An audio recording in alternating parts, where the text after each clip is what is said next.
The Stephen Leacock building houses the majority of McGill University's arts department.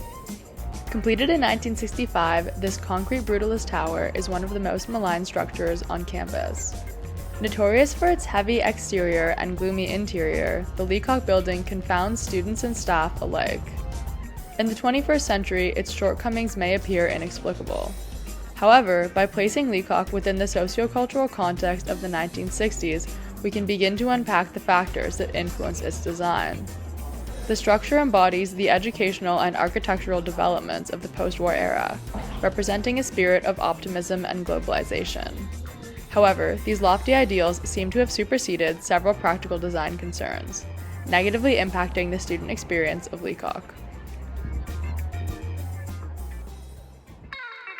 The Leacock building was constructed during a time of significant societal change.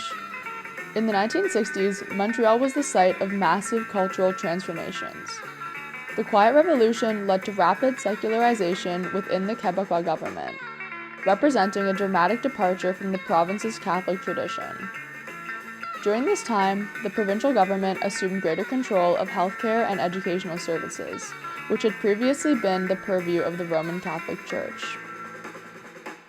Furthermore, the 1960s were characterized by a rise in Quebecois separatism and linguistic tension. During this period, McGill's position as an English university in a majority French province was increasingly called into question. These revolutionary social changes were reflected in the city's institutional architecture. As a modern building named after a famous Anglo-Canadian author, the Stephen Leacock building represents a response to Montreal's post-war socio-cultural landscape. This period was also a time of rapid change in the field of post-secondary education. The post-war era brought massive increases in university enrollment in Montreal and across Canada. This increase was especially prominent in the departments of social sciences and humanities, which grew rapidly during this time. After the war, McGill's enrollments more than doubled, climbing from roughly 3,000 to 8,240 students. The university's existing buildings were unable to accommodate this massive influx of individuals. However, McGill struggled to obtain the funds necessary to engage in a large-scale expansion project. Throughout its development, McGill frequently failed to obtain significant public funding. As a result, the university generally looked to private donors as a main source of financial support. The legacy of this practice is apparent on campus today, as many of the school's older buildings are named for wealthy donors, including Redpath and Strathcona. Through the 1950s, the Quebec government withheld federal funds from Anglophone universities, including McGill. However, in 1962, under Premier Jean Lesage, the provincial and federal governments negotiated a settlement that resulted in an immediate influx of almost $6 million allocated to McGill University. This increase in funding fundamentally altered the school's fortunes. The university was now able to embark on a massive expansion project that would accommodate the rising numbers of student enrollments. As an expression of gratitude, McGill dedicated the 1962 yearbook to Lesage, stating, "It is largely due to his efforts that considerable expansion has become possible for all Quebec's universities. As the province's leading English-speaking university, McGill is sharing in this expansion, and so it is that the university is embarking on the largest program of its history. This has been necessitated by the great increase in the number of students and the ever-rising demand in the modern world for people with higher education." This dedication is emblematic of a widespread sense of optimism surrounding McGill's expansion and the growth of post-secondary education in Canada. During the 1960s, the Canadian government invested heavily in national institutions, paying particular attention to the country's universities. This was a time of significant nation building, and the establishment of a robust post-secondary education system was viewed as an important aspect of Canada's identity within an increasingly globalized world. In the 1960 yearbook, McGill's principal Cyril James states, "At this moment in the history of the world, education is being recognized as a national asset, a powerful factor of economic growth. From Moscow to Jakarta, governments are spending increasing amounts of money on schools and colleges." As James suggests, there was significant excitement surrounding the role of universities and Canada's position in the new post-war world order. This ethos of optimism and globalization is reflected in the architecture of the Stephen Leacock Building.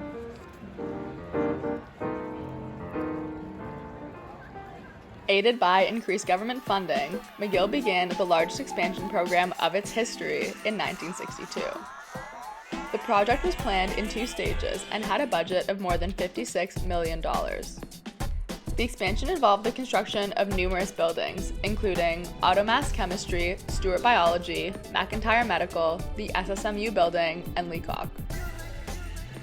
Leacock was planned as an extension of the existing arts building and would house faculty offices, student lounges, large lecture halls, and numerous conference rooms. Students seem to have welcomed this expansion project as the campus's existing buildings lacked the space to accommodate the growing school. The 1964 yearbook states, "The arts building, with its seams absolutely bursting, will welcome an addition in the fall, the humanities and social sciences building." The name of the building was later changed to Stephen Leacock to commemorate the well-known author, who served as a professor of political science and economics at McGill for many years. The contract for the building's design was granted to the Montreal-based firm RCOP. RCOP's founding members, Hazen Size, Fred Levensold, Guy Desbarats, Dimitri Demokopoulos, and Raymond Affleck were former students and staff in the McGill Architecture Department. Size taught modern architecture at the university in the 1950s and is credited with implementing significant changes within the department. Size attended McGill in the 1920s, but left due to the soul-destroying effects of the school's Beaux-Arts curriculum. As a professor, he sought to bring modernizing developments to the university. He presented modern architecture as a reaction to the degenerate dishonesties of the past, and impressed upon students the importance of novel structural forms. A question in one of his 1955 exams read, "Why did the advent of reinforced concrete construction have such a stimulating and decisive effect on architectural style?" Size championed modernism and concrete construction as a professor and as a founder of the RCOP firm. His ideas influenced a generation of architecture students and significantly impacted Canada's built environment. The post-war years were also a period of significant architectural change. In the 1950s and 60s, many architects began turning away from the high modernist style popularized during the pre-war years. Designers began to embrace a heavier, concrete-centric style known colloquially as brutalism.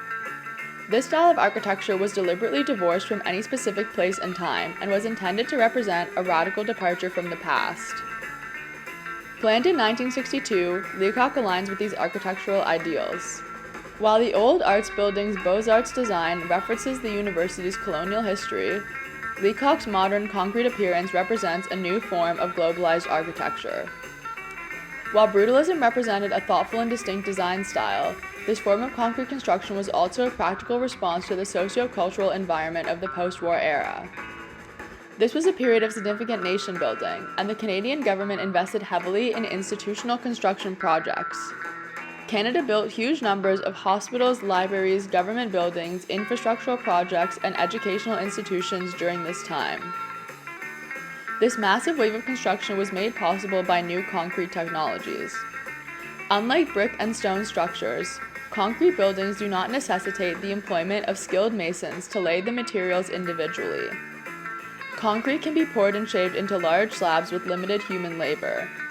As such, the use of this material saves significant time and labor costs, allowing for increased institutional construction in Canada. These advertisements, appearing in the McGill yearbooks from 1965 and 1966, demonstrate the optimism that surrounded the implementation of concrete construction. The extensive use of this material was viewed as an exciting modern development that would, pardon my pun, cement Canada's position within the New World Order. Leacock was built during the high tides of both post-secondary expansion and concrete brutalism. Its design embodies the optimism that surrounded these educational and architectural developments.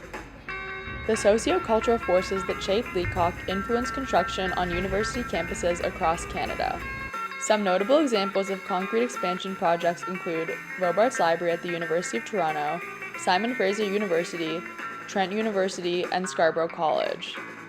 When looking at these examples of campus brutalism, one can see that Leacock represents a more conservative iteration of the trend.